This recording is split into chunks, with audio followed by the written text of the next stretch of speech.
She didn't believe what she just found. The eviction notice was still warm in Maya's hand when her phone rang. She didn't recognize the number. A Chicago area code, but unfamiliar. She almost let it go to voicemail. Her voicemail that was already full of calls from creditors, from her daughter's school, from the landlord who had just slid that yellow paper under her door 40 minutes ago. But something made her answer. "Is this Maya Calloway?" The voice was formal, professional. "Yes," she said carefully. "Ms. Calloway, my name is Robert Haynes. I'm an estate attorney with Haynes & Webb in Chicago.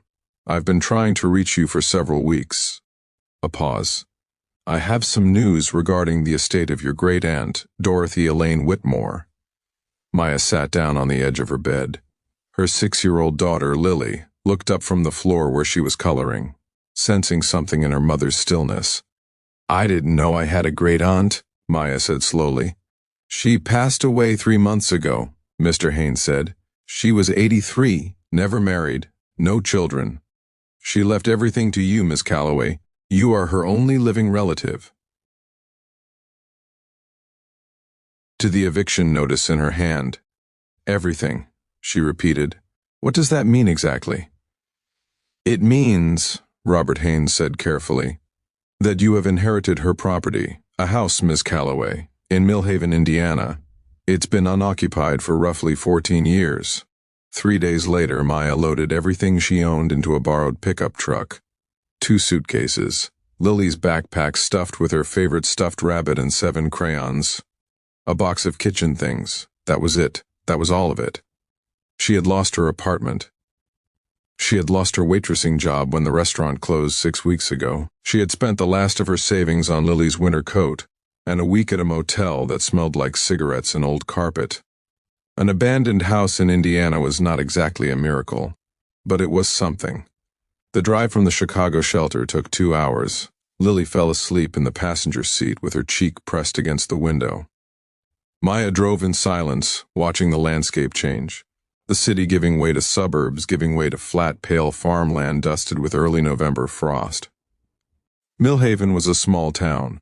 A single main street with a hardware store, a diner, a post office, and a church with a broken sign. People watched her truck from their porches as she drove slowly down Oak Creek Road following the GPS. She almost missed the house entirely. It sat back from the road behind a curtain of overgrown oak trees, their bare November branches clawing at the gray sky. A rusted iron gate hung open at a permanent tilt, frozen in that position by years of vines. The driveway was cracked asphalt, eaten alive by weeds growing straight up through the pavement like they had declared war on civilization. The house itself was enormous. That was Maya's first thought. Not that it was beautiful, though she could see the ghost of beauty in it. Not that it was terrifying, though it was that too a little. Her first thought was simply, it is enormous. 3 stories, Victorian-era architecture, with a wide-covered porch that sagged slightly in the middle. Peeling paint that might have once been white. Tall arched windows, most intact, some cracked. A chimney on either end of the roof, one of them missing its top bricks. It had been beautiful once. It was haunted now, not by ghosts, but by time, by neglect. By 14 years of emptiness. Lily pressed her face against the truck window and whispered, "Mama, are we going to live in a castle?" Maya laughed. A real laugh, the first one in weeks. It surprised her. "Something like that, baby," she said. The attorney had left a lockbox on the front porch containing 2 old iron keys and a folder of paperwork. The deed was in Maya's name now. The property taxes were paid through the end of the year. Dorothy had prepaid them, almost as if she had planned for someone to arrive and need that exact grace period.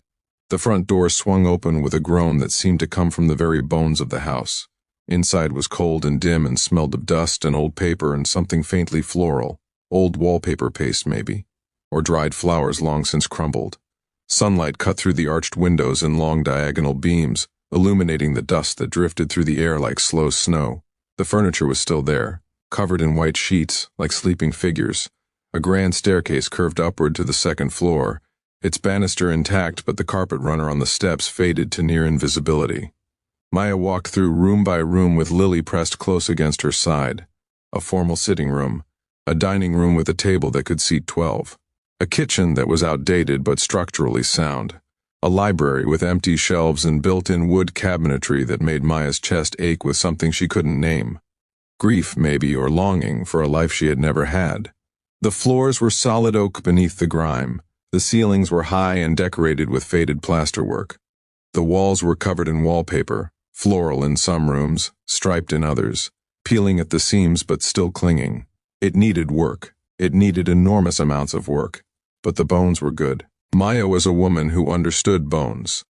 That first night, they slept in sleeping bags on the floor of the smallest bedroom on the second floor, the one with the least damaged wallpaper and a window that actually latched shut properly. Maya had swept the floor and wiped down the window glass and hung Lily's drawings on the wall with tape from her purse. She lay awake for a long time listening to the house settle around them, its creaks and sighs, its strange language. Why me? She kept thinking. Why did Dorothy leave it to me? Why didn't she reach out while she was alive? The attorney hadn't been able to answer that. He had said only that Dorothy Whitmore had been a deeply private woman, that she had tracked down Maya herself somehow, had done her own research and found her only living relative and made her decision quietly, the same way she had apparently lived her life. Maya fell asleep still holding the question. She spent the next 2 weeks cleaning. The hardware store owner, a round-faced man named Gerald, gave her a discount on supplies when she explained what she was doing. The woman at the diner, whose name was Patty and who wore her gray hair in a bun so tight it seemed to pull the wrinkles from her face, started saving them soup at the end of each day. Small kindnesses, the kind that keep people alive. Lily went with Maya everywhere, wearing a tiny dust mask Maya had fashioned from an old t-shirt, carrying her own small broom with extreme seriousness. On a Tuesday afternoon in the third week, Maya was pulling away a section of rotted baseboard in the old library, the room she had already decided she loved most, when she saw it. The baseboard had hidden something behind it, a section of the wall that was slightly different from the rest. The plaster, a different texture, a different age. She almost thought it was just a patch over an old hole, but the seam was too deliberate, too clean. She pried carefully at the edge with a flathead screwdriver. The panel swung inward on a small hinge. Behind it was a safe, old, heavy black iron, maybe 18 inches square, built directly into the wall, a combination dial on the front, the numbers worn but still legible. A small engraved plate on the upper corner read, Whitmore, 1924. Maya stared at it for a long moment. Lily appeared at her elbow from nowhere the way 6-year-olds do. Mama, she breathed. What is that? I don't know yet, Maya said honestly. It took her 4 days to open it. She tried the obvious combinations first. Dorothy's birth year, death year, the house's address number. She called Robert Haynes, who said he had no information about any safe. She spent an evening researching online how to crack old combination safes, watching YouTube videos on her cracked phone screen in a house with no Wi-Fi, using the diner's hotspot from a block away. On the 4th day, acting on a feeling she couldn't explain, she tried Dorothy's birthday. The dial clicked. The handle turned. The safe swung open.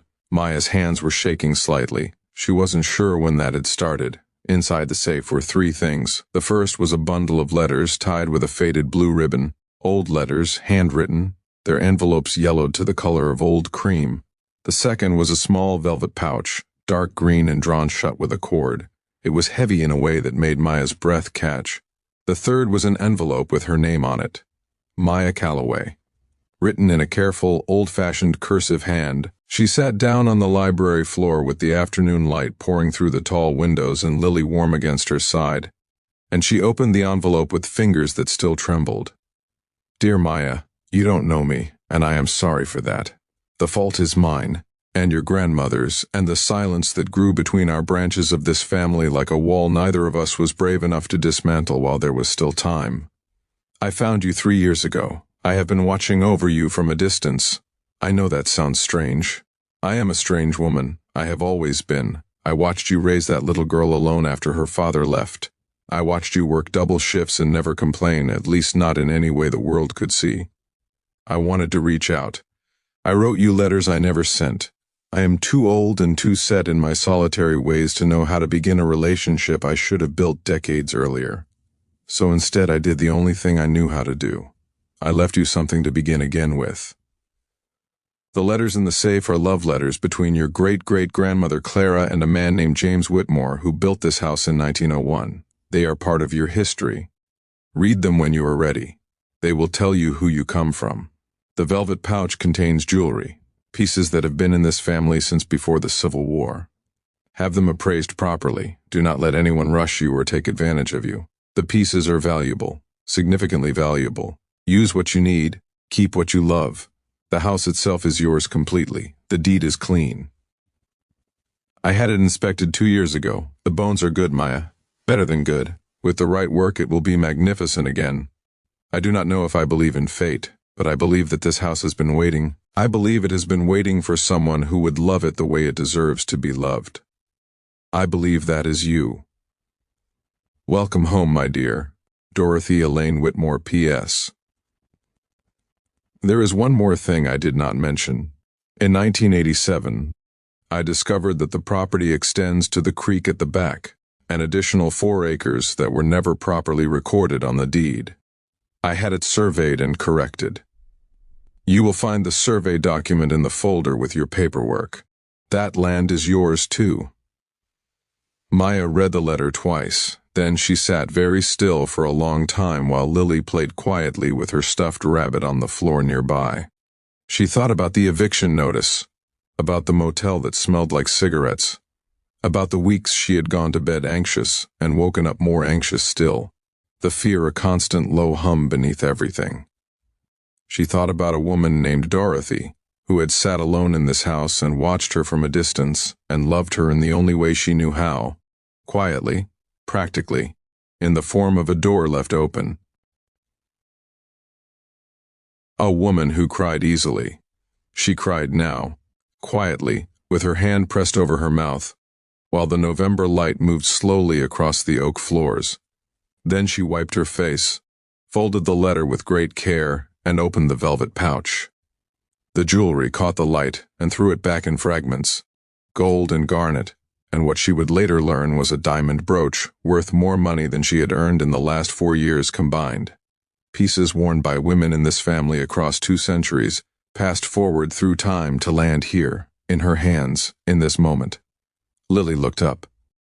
"Mama," she said softly, "are you okay?" Maya looked at her daughter, at her wide brown eyes and her 2 braids, and the small, serious face that had gotten her through every hard thing for 6 years.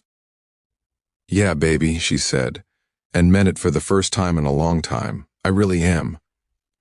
By spring, the house had walls that didn't peel, and windows that didn't rattle, and a kitchen where the stove actually worked. By summer, the porch was repaired and painted white, and held 2 rocking chairs where Maya and Lily sat on warm evenings watching fireflies appear in the long grass. By the following year, the library had books in it again, hundreds of them, chosen carefully at estate sales and used bookshops, and the oak floors gleamed and the plasterwork ceilings had been restored by a craftsman Maya found 3 towns over. She did not sell the jewelry. She sold one piece, the brooch, and used the money for the restoration and to pay for 2 semesters of night school where she studied architectural history, because she had discovered, somewhere in the process of saving this house, that she had a gift for understanding old buildings. She kept every other piece. She planned to pass them on. She framed Dorothy's letter and hung it in the library, above the fireplace where the light fell on it every afternoon. Millhaven turned out to be a town that knew how to love people who showed up and stayed. Gerald at the hardware store became a friend. Patty at the diner came to Lily's 7th birthday party and cried when they sang. A young historian from the county came to see the house one afternoon and stayed for 3 hours and left promising to come back, which he did, every Saturday for the next several months, until it became something neither of them had planned for but both of them wanted. His name was Daniel. He had a quiet laugh and hands that knew how to be gentle with fragile things. But that is another story. This one ends here, in the library, on a winter evening. Lily is 8 now. She sits cross-legged on the rug with the old letters spread carefully around her. Clara's love letters, the ones from 1901, written in ink gone brown with age. Maya has been reading them aloud, translating the old cursive for her daughter. "You come from people who love deeply," Dorothy had written. "Read them when you are ready. They are ready." Outside, snow is falling on Millhaven, soft and quiet, covering the long lawn and the bare oaks and the iron gate that no longer hangs crooked. Maya fixed it in October, and the driveway where the weeds are gone and the cracks are patched and everything that was broken is, slowly, being made whole. The house is warm, the house is home. Some things wait patiently for the right person, and some people travel a long, hard road to find that the door was always open. They just hadn't known where to look. The end. Golden Heart Stories, or every story, is a door. Walk through.